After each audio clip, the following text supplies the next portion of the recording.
Hello guys, it's me Mr.mozey. ശരിക്കും പ്രേതമുണ്ടോ എന്ന് ചോദിച്ചാൽ നമ്മളിൽ പലരും പറയുക ഇതൊക്കെ വെറും കെട്ടുകഥകളല്ലേ എന്നായിരിക്കും. എന്നാൽ മനുഷ്യ നേത്രങ്ങൾ കൊണ്ട് കാണാൻ സാധിക്കാത്ത പലതും ഇന്ന് ക്യാമറ കണ്ണുകൾ ഒപ്പിയെടുത്തിട്ടുണ്ട്.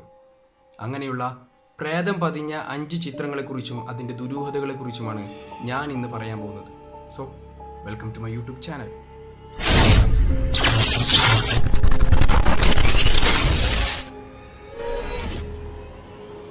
രണ്ടാം ലോക മഹായുദ്ധത്തിൽ പങ്കെടുത്ത് വീട്ടിലേക്ക് മടങ്ങിയപ്പോഴാണ് ആ പട്ടാളക്കാരൻ മനസ്സിലാക്കുന്നത് തൻ്റെ ഭാര്യ പൂർണ്ണ ഗർഭിണിയാണെന്ന്. ഭാര്യയിൽ സംശയം തോന്നിയ ആ പട്ടാളക്കാരൻ അവളെ ശ്വാസം മുട്ടിച്ച് കൊലപ്പെടുത്തുന്നു. തൻ്റെ കുഞ്ഞിനെ പ്രസവിക്കണമെന്ന അതിയായ ആഗ്രഹവും കൊണ്ടാണ് അവളുടെ ആത്മാവ് അവളുടെ ശരീരം വിട്ടുപോയത്. എന്നാൽ അവളുടെ ആത്മാവ് കലി പൂണ്ട് അവിടം വിട്ട് എങ്ങും പോയിരുന്നില്ല എന്നതാണ് സത്യം. ഓക്ക് ബ്രിഡ്ജ് എന്ന സ്ഥലത്ത് ഈ ആത്മാവ് ഇന്നും മോക്ഷം കിട്ടാതെ അലഞ്ഞു നടക്കുന്നുണ്ട് എന്നാണ് പരിസരവാസികൾ പറയുന്നത്. എന്നാൽ ഇത് ഏതൊരു മനുഷ്യനും വിശ്വസിക്കാൻ പറ്റുന്ന കാര്യമല്ല. പക്ഷേ ഇതിനെ സാധൂകരിക്കുന്ന കുറച്ച് ഫോട്ടോകളും പുറത്തു വരുന്നുണ്ട് എന്നാണ് ഇതിനെ ബലപ്പെടുത്തുന്ന കാര്യം. അങ്ങനെ റിസർച്ച് നടത്തുന്ന ഒരു കൂട്ടം ആളുകൾ അവിടെ വരികയും ഈ ഫോട്ടോയ്ക്ക് പിന്നിലെ നിഗൂഢതകൾ എന്തെന്ന് പരീക്ഷിക്കുകയും അന്വേഷിക്കുകയും ചെയ്തു. അവസാനം ഇത് ഒറിജിനൽ ഫോട്ടോസ് തന്നെയാണെന്ന് അവരും സ്ഥിരീകരിച്ചു. എങ്കിൽ ശരിക്കും പ്രേതങ്ങളുണ്ടോ? ആത്മാക്കൾക്ക് ഇങ്ങനെ അലഞ്ഞു നടക്കാൻ കഴിയുമോ?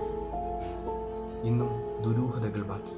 ഈ ഫോട്ടോ ഒറ്റ നോട്ടത്തിൽ കണ്ടാൽ ഒരു കല്ലറയ്ക്ക് ചുറ്റും കൂടി നിൽക്കുന്ന ആളുകൾ എന്നേ തോന്നും. എന്നാൽ സൂക്ഷിച്ച് ഇത് സൂം ചെയ്ത് വലതുവശത്തേക്ക് നീക്കി നോക്കിയാൽ ക്ഷണിക്കപ്പെടാതെ ഒരു അതിഥി കൂടി ആ കല്ലറയ്ക്ക് സമീപം വന്നിട്ടുണ്ട്. എന്തോ പുകപടലം പോലെ ഒരു മനുഷ്യമുഖത്തിന് സാദൃശ്യമുള്ള എന്തോ ഒന്ന്. ആ ശവക്കല്ലറിയിലേക്ക് നമ്മളൊന്ന് സൂക്ഷിച്ചു നോക്കിയാൽ നമുക്ക് കാണാം ജാസ്മിൻ ഡൊമിനിക് എന്ന് രേഖപ്പെടുത്തിയിരിക്കുന്നത്. ആരാണ് ജാസ്മിൻ ഡൊമിനിക്? കഴിഞ്ഞ ഏതാനും വർഷങ്ങളായി കാണാതായ, അതായത് മിസ്സിംഗ് ആയ ഒരു പെൺകുട്ടി.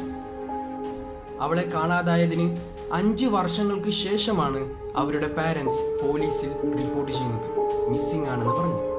പോലീസ് നടത്തിയ അന്വേഷണത്തിനൊടുവിൽ അവളുടെ സഹോദരിയെ അറസ്റ്റ് ചെയ്തു. എന്നാൽ ദുരൂഹതകൾ ബാക്കി. എങ്ങനെയാണ് അവൾ അവരെ കൊലപ്പെടുത്തിയത്? ഇതിന്റെ ദുരൂഹത അറിയാൻ വേണ്ടിയായിരിക്കണം ജാസ്മിൻ ഡൊമിനിക് എന്ന ആത്മാവ് ആ ശവക്കല്ലറയിൽ വന്നു നിന്നത്. നമ്മൾ സ്കൂളിൽ പഠിക്കുന്ന കാലത്ത് ഫൈനൽ എക്സാമിന്റെ അന്ന് ക്ലാസ്മേറ്റ്സ് എല്ലാം ഒരുമിച്ച് നിന്ന് ഒരു ഗ്രൂപ്പ് ഫോട്ടോ എടുക്കും. അതുപോലൊരു ഫോട്ടോയാണ് ഇവിടെ കാണുന്നത്. എന്നാൽ ഇതിൽ പേടിപ്പെടുത്തുന്ന കാര്യം എന്തെന്ന് വെച്ചാൽ അവരുടെ ക്ലാസ്സിൽ ഇല്ലാതിരുന്ന എന്തോ ഒന്ന് ഈ ഗ്രൂപ്പ് ഫോട്ടോയിൽ വന്നു ചേർന്നിട്ടുണ്ട്. എന്നാൽ എടുത്ത ഫോട്ടോഗ്രാഫർ തറപ്പിച്ച് പറയുന്നു ഫോട്ടോ എടുക്കുമ്പോൾ ഇങ്ങനെയൊന്ന് ഉണ്ടായിരുന്നില്ല. ഇതിനെക്കുറിച്ച് കൂടുതൽ അന്വേഷിക്കുകയും മറ്റു കുട്ടികളോട് ചോദിച്ചറിയുകയും ചെയ്തപ്പോൾ മനസ്സിലായ കാര്യം, കുറച്ച് മാസങ്ങൾക്ക് മുമ്പ് ഒരു പെൺകുട്ടി ഇവർക്കൊപ്പം പഠിച്ചിരുന്നു. അവൾ തന്റെ ബോയ് ഫ്രണ്ടിനോട് പ്രണയാഭ്യർത്ഥന നടത്തുകയും അവൻ അത് സ്വീകരിക്കാതിരിക്കുകയും ചെയ്തു.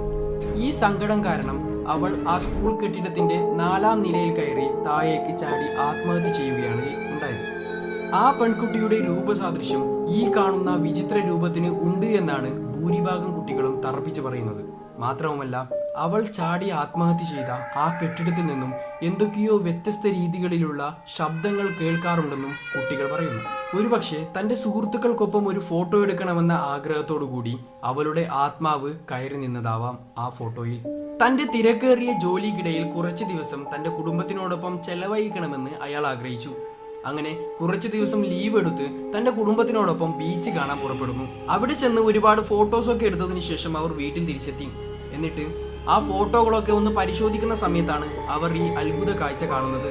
തങ്ങളുടെ മകളുടെ പിന്നിൽ ഏതോ ഒരു മനുഷ്യൻ നിൽക്കുന്നുണ്ട്. 2 കാലുകൾ കൃത്യമായി കാണാം. അയാൾക്ക് ഉറപ്പാണ് താൻ എടുക്കുന്ന സമയത്ത് ഇങ്ങനെയൊന്ന് അയാൾ കണ്ടിട്ടില്ല.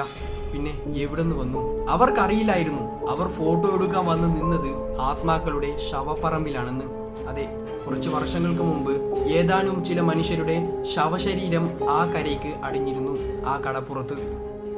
ആരാണെന്ന് തിരിച്ചറിയാൻ സാധിക്കാത്തത് കൊണ്ട് തന്നെ അവിടെ തന്നെ അവരെ കുഴിച്ചിട്ടു. ഒരുപക്ഷെ അതിൽ ഏതെങ്കിലും ഒരു ആത്മാവിന്റെ കാലുകളായിരിക്കാം ആ കുട്ടിക്ക് പിറകെ കാണപ്പെട്ടത്. 1940-ൽ സുന്ദരികളായ 2 ഇരട്ട കുട്ടികൾ പിറന്നു. സിസ്റ്റേഴ്സായി വളരാതെ അവർ നല്ല സുഹൃത്തുക്കളായി വളർന്നു. പെട്ടെന്ന് അതിലൊരു കുട്ടിക്ക് രോഗം ബാധിക്കുകയും മരണപ്പെടുകയും ചെയ്തു. അതിനുശേഷം മറ്റേ കുട്ടി വളരെയധികം ദുഃഖത്തിലായി. അവളെ സന്തോഷിപ്പിക്കാൻ വേണ്ടി അമ്മ ശ്രമിച്ചുകൊണ്ടേയിരുന്നു. അങ്ങനെ അവൾക്ക് സന്തോഷമാവട്ടെ എന്ന് കരുതി ഒരു ഫോട്ടോ എടുത്തു. ഫോട്ടോ കണ്ടപ്പോഴാണ് അമ്മയ്ക്ക് മനസ്സിലായത് അവൾ ഒറ്റയ്ക്കല്ല, അവർ രണ്ടുപേരും ഉണ്ടെന്ന്. ഈ വീഡിയോ കാണുന്ന നിങ്ങൾക്ക് തോന്നുന്നുണ്ടാവാം ഇതൊക്കെ വെറും തട്ടിക്കൂട്ട് കഥകളാണെന്നും ചിത്രങ്ങളെല്ലാം ഗ്രാഫിക്സോ ഫോട്ടോഷോപ്പോ ഉപയോഗിച്ച് ചെയ്തതാണെന്നും. എന്നാൽ നിങ്ങൾ ഒരു കാര്യം മനസ്സിലാക്കുക, ഈ ചിത്രങ്ങളിൽ ഭൂരിഭാഗവും എടുത്തിട്ടുള്ളത് 19-ാം നൂറ്റാണ്ടിന്റെ ആദ്യകാലങ്ങളിലാണ്. അതായത് ഫിലിം ക്യാമറ സുലഭമല്ലാത്ത കാലം. ഇൻസ്റ്റന്റ് ക്യാമറകളായിരുന്നു ഉപയോഗിച്ചിരുന്നത്. അതായത് ക്ലിക്ക് ചെയ്ത് അപ്പോൾ തന്നെ ഫോട്ടോ വരുന്ന രീതി. അതുകൊണ്ട് തന്നെ ഇതിനെ അവിശ്വസിക്കുക എന്നത് പ്രയാസമാണ്. മറ്റൊരു നല്ല ടോപ്പിക്കുമായി വീണ്ടും കാണാം. അതുവരേക്കും ബൈ.